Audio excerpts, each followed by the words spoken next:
Chào các bạn, hôm nay chúng ta sẽ cùng nhau khám phá một trong những quốc gia đẹp nhất và đáng sống nhất trên thế giới, đó là đất nước Thụy Sĩ. Thụy Sĩ là một quốc gia có nền văn hóa lịch sử đa dạng, nổi tiếng với dân số chỉ khoảng hơn 9 triệu người và với nhiều ngôn ngữ chính thức bao gồm tiếng Đức, tiếng Pháp, tiếng Ý và tiếng Romanis. Đất nước Thụy Sĩ chiếm đa số là đồi núi và các vùng cao nguyên và nằm sâu trong lục địa châu Âu. Phía Tây, Thụy Sĩ giáp với nước Pháp hùng mạnh, còn phía Bắc thì giáp với nước Đức to lớn. Còn phía Nam thì giáp với nước Ý, Italia, và phía biên giới phía Đông thì giáp với nước Áo. Thụy Sĩ là một trong những quốc gia nổi tiếng nhất thế giới về chế tạo đồng hồ, nơi mà có những chiếc đồng hồ có giá từ vài chục đến vài trăm ngàn đô la. Những thương hiệu đến từ đất nước này đều rất được ưa chuộng bởi các doanh nhân, các giới nhà giàu, là một món trang sức không thể thiếu để khẳng định vị trí cũng như địa vị của mình. Với đa số là địa hình đồi núi, Thụy Sĩ được mệnh danh là quốc gia đẹp nhất châu Âu. Nó mang đến một nét đẹp đặc biệt mà du khách không thể tìm được ở bất cứ đâu trên thế giới. Với quang cảnh kỳ vĩ của những dãy núi tuyết trải dài, nơi mà được xem là thiên đường của giới trượt tuyết. Một đất nước có những cánh rừng xanh mướt, với những cánh đồng cỏ trải dài xanh biếc, hàng trăm thác nước, sông hồ tuyệt đẹp. Đây là một đất nước mà du khách nên đến một lần trong đời. Trong cuộc hành trình này, mời quý vị hãy cùng chúng tôi khám phá những điểm đẹp nhất và đáng tham quan nhất ở Thụy Sĩ.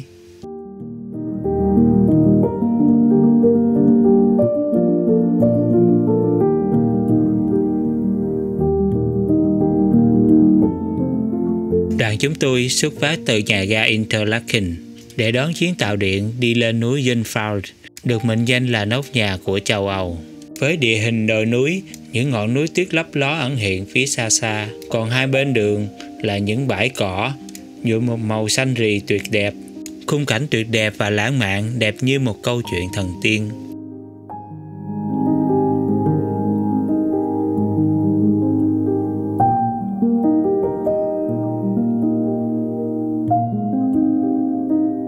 Và đoàn tàu đã dừng ở dưới chân núi và chúng tôi phải tiếp tục đi bộ để đón chuyến tàu tiếp theo để lên núi. Quý vị có thấy ở chính giữa đường đây có những bánh răng không? Cái đó dùng để tàu để lên núi đó. Và đoàn tàu từ từ chậm chậm leo lên núi. Khung cảnh tuyệt đẹp dọc hai bên đường sẽ khiến du khách ngỡ ngàng đến mê mẩn.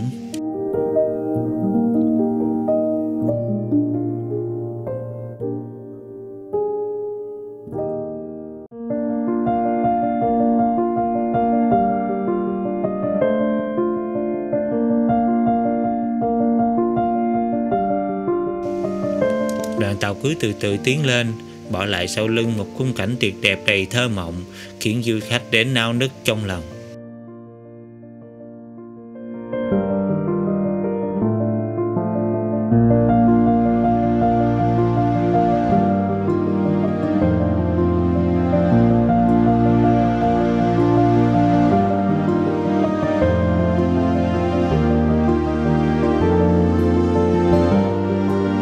Bây giờ thì mình cũng dừng đã chạm tàu ở độ cao 2.000 m và bọn mình chuẩn bị đón thêm một chuyến tàu để đi lên đỉnh núi Jungfrau. Từ đây, quý vị có thể ngắm nhìn những ngọn núi tuyết trắng xóa tuyệt đẹp nằm ở phía xa xa. Tại đây, quý vị có thể tranh thủ những giây phút ngắn ngủi đợi tàu, có thể chụp cho ra những tấm hình đầy ấn tượng.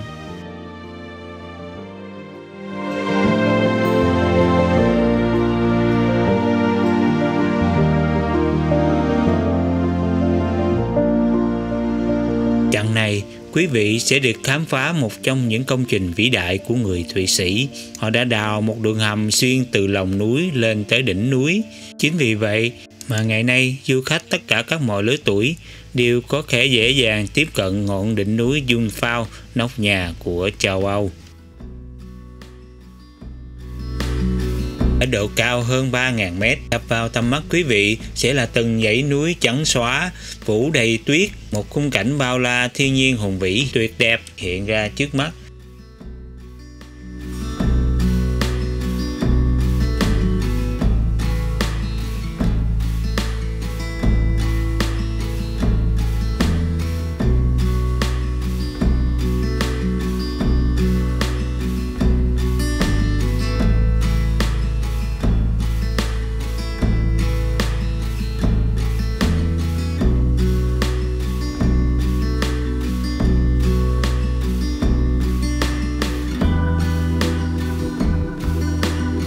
nơi đây còn trưng bày những tác phẩm nghệ thuật cũng như là những bức tranh ảnh, những công nhân đã đào và kiến tạo cái con đường hầm để ngắm trên đỉnh núi Chinh Phao này.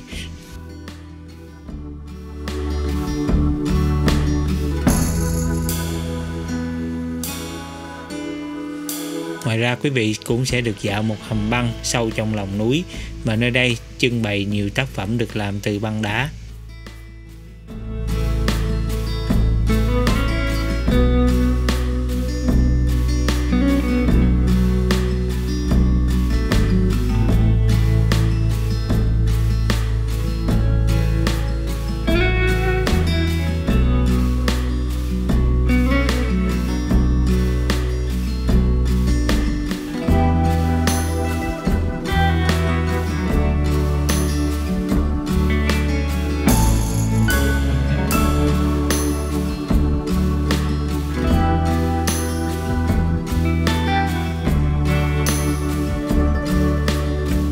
Khi bọn mình khám phá núi Chinh Phao thì bây giờ thì bọn mình bắt đầu tham gia một chuyến đi du lịch trên sông bằng thuyền. Nếu quý vị các bạn đã có Suite Pass thì các bạn có thể hoàn toàn đăng ký chuyến tàu này mà không cần phải mua vé. Và đây cũng là một chuyến hành trình thú vị mà quý vị không nên bỏ qua khi quý vị đã du lịch đến khu Interlaken này.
Khi ở thành phố Interlaken thì quý vị cũng đừng quên đi dạo một vòng để ngắm những dòng sông tuyệt đẹp tại nơi đây.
Tôi tiếp tục lên đường đón chuyến tàu đi đến thành phố xinh đẹp Lucerne, được mệnh danh là thành phố du lịch trái tim của đất nước Thụy Sĩ. Trên đường đi, quý vị cũng không nên bỏ lỡ ngắm nhìn xung quanh cảnh tuyệt đẹp dọc hai bên đường. Với khung cảnh thiên nhiên kỳ vĩ và tuyệt đẹp, rồi quý vị sẽ cũng như tôi mong muốn cuộc hành trình này không bao giờ kết thúc.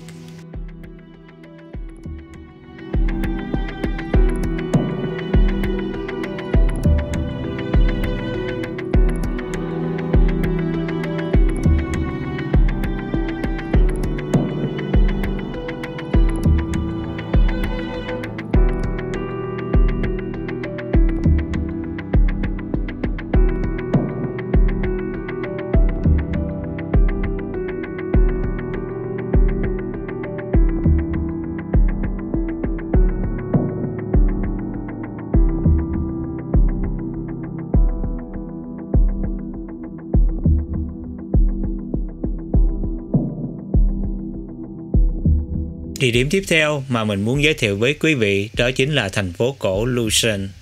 Được mệnh danh là thành phố du lịch, trái tim của đất nước Thụy Sĩ, Lucerne là một trong những thành phố cổ xưa và hấp dẫn bậc nhất. Nằm dưới những ngọn núi phủ đầy tuyết, được bao quanh bởi một hồ nước tuyệt đẹp và điểm tô bằng những dòng nước trong vắt của dòng sông Ruf chảy từ trên núi xuống. Tất cả đã làm lên một thành phố mộng mơ trong sự hùng vĩ của cảnh sắc thiên nhiên, lại ẩn chứa sự quyến rũ của một nàng thơ Thụy Sĩ. Là cửa ngõ đến miền Trung của Thụy Sĩ, Lucerne cách thành phố Zurich khoảng 60 km về phía nam. Thở sơ cai, nơi đây chỉ là một làng chài bên hồ, nơi tọa lạc của tu viện Saint Leodegar nổi tiếng. Về sau, khi đường sắt được xây dựng, Lucerne mới đổi mình từ một làng chài cũ kỹ trở thành một trong những điểm đến du lịch hấp dẫn, thu hút hàng triệu du lịch từ khắp nơi trên thế giới.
Tại thành phố Lucerne, một địa điểm không thể bỏ qua đó chính là cây cầu Chapelle, nổi tiếng nhất ở thành phố Lucerne này. Cây cầu nổi bật với bề ngoài xinh xắn. Đây là cây cầu đi bộ bằng gỗ bắc qua sông Rus ở thành phố Lucerne. Cầu Chapelle được đặt theo tên nhà nguyện thánh Peter gần đó. Và đây là một trong những cây cầu lâu đời nhất ở châu Âu và nó được xây dựng vào thế kỷ thứ 13. Khi vào đây tham quan, các bạn sẽ được ngắm nhìn những bức tranh về đạo Công giáo được treo trang trọng trên trần nhà.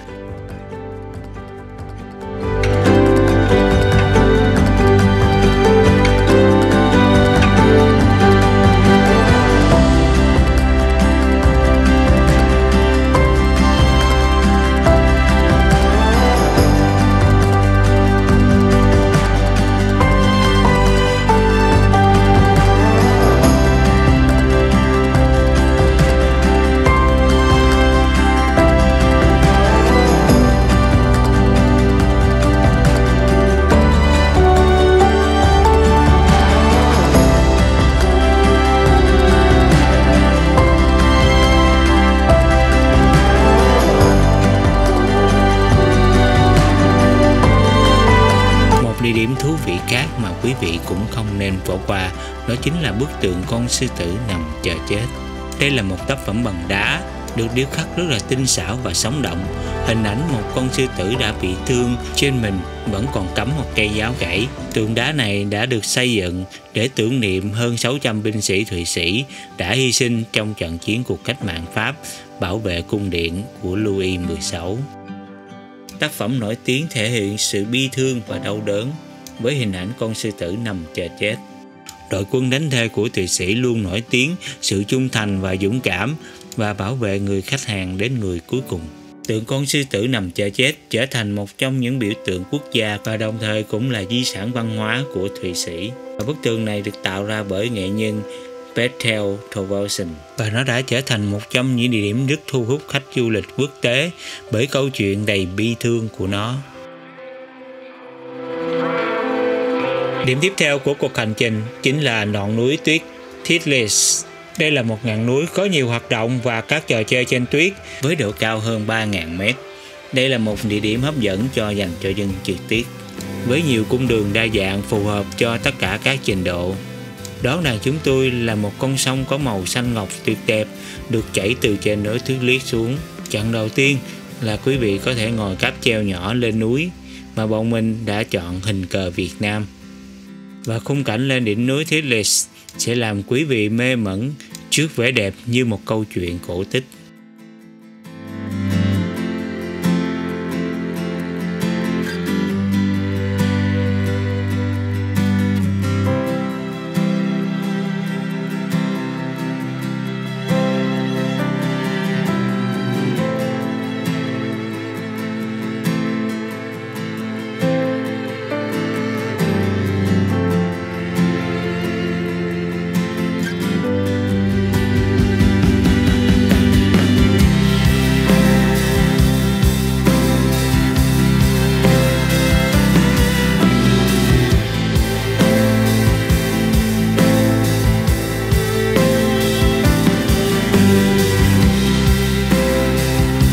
Tiếp theo, quý vị sẽ được khám phá cáp treo Tuyết Liếc Road Trail.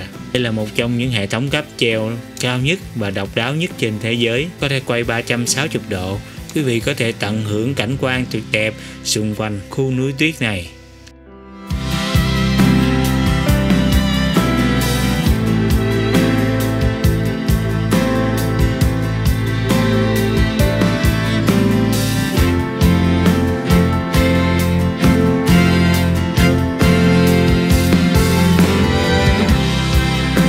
Khi quý vị lên tới đỉnh, quý vị sẽ bị ấn tượng bởi những dãy núi trắng xóa chập trùng. Còn nếu quý vị là những người yêu thích môn trượt tuyết đầy thú vị này, thì nơi đây cũng cung cấp một bãi trượt tuyết tuyệt vời cho những người yêu thích trượt tuyết, với rất nhiều những cung đường phù hợp cho mọi trình độ.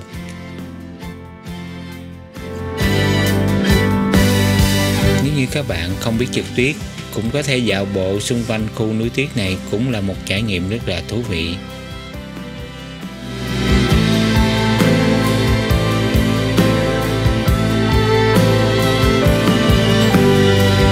Và đây là một cây cầu có tên là Keep Walk, được biết đến là cây cầu treo cao nhất châu Âu. Tản bộ trên cây cầu này cũng là một trải nghiệm đáng nhớ, với chiều dài gần 100 mét. Cây cầu này treo trên vách đá. Từ trên cầu, quý vị có thể phóng tầm mắt nhìn ngắm xung quanh núi tuyết đẹp tuyệt vời này. Và đi bộ trên cầu cũng là một thử thách đầy thú vị.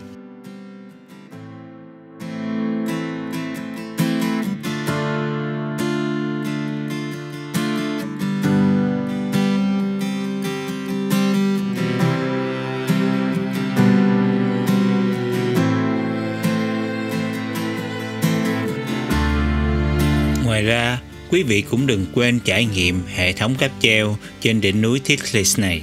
Hệ thống này nối liền các dãy núi lại với nhau. Từ trên cao, quý vị có thể trải nghiệm những cảnh đẹp xung quanh mình và có thể có những tấm hình selfie đầy ấn tượng.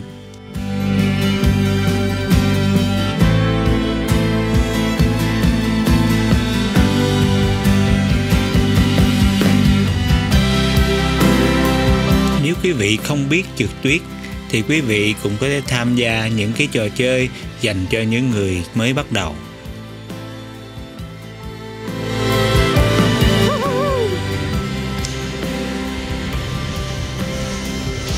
Chưa chuẩn bị.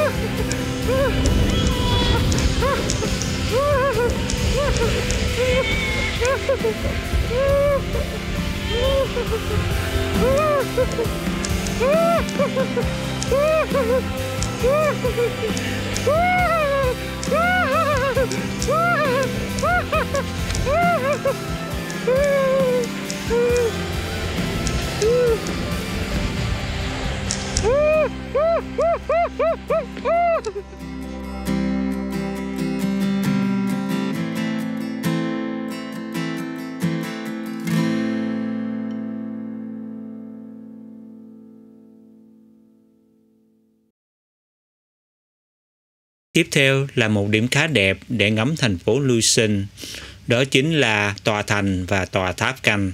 Từ trên tháp, bạn có thể ngắm nhìn toàn cảnh thành phố Lucerne cũng như dãy núi Alps và hồ nước Rus tuyệt đẹp nằm ở phía xa xa.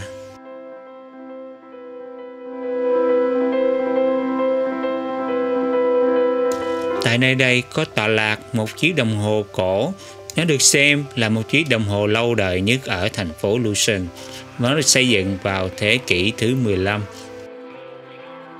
Và cho đến ngày nay, nó vẫn được bảo trì và hoạt động một cách hoàn hảo. Ngắm nhìn cơ chế hoạt động của nó, quý vị cũng có thể thêm một kiến thức về cách hoạt động của chiếc đồng hồ mà mình vẫn hay thường sử dụng cho đến ngày nay.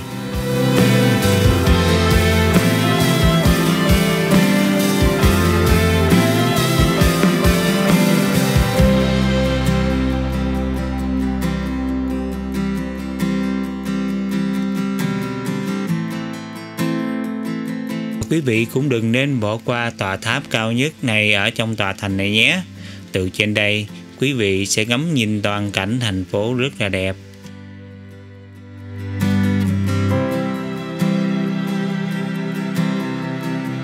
Quý vị cũng nên dành một chút ít thời gian để dạo quanh thành phố Lucerne. Nếu may mắn, quý vị có thể bắt gặp những cuộc diễu hành đầy thú vị như thế này.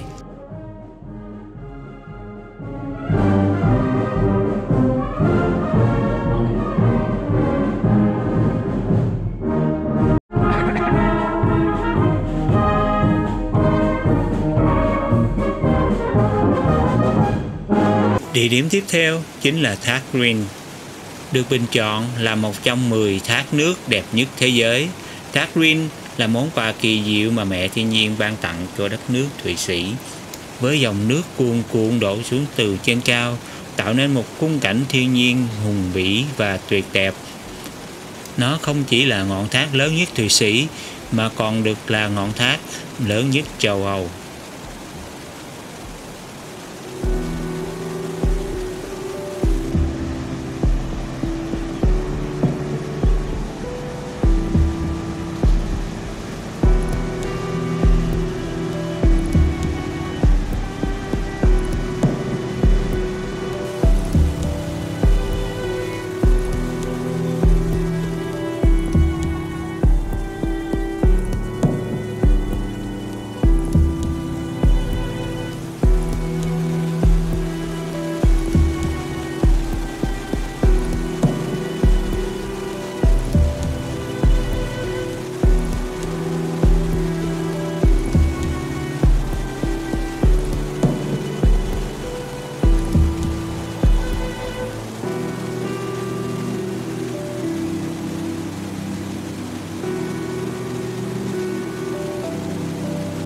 Cuộc hành trình này để lại trong tôi những ấn tượng cực kỳ sâu sắc.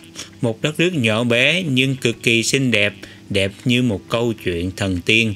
Và đó là tất cả những điểm mà theo quan điểm của chúng tôi, đó là những điểm xinh đẹp nhất mà quý vị nên ghé thăm một lần trong đời khi đến Thụy Sĩ. Cảm ơn quý khán giả đã đón xem.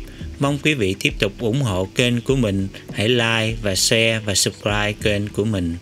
Xin hẹn gặp lại quý vị vào một video tiếp theo. Xin cảm ơn và chào tạm biệt. Chúc quý vị một ngày tốt lành.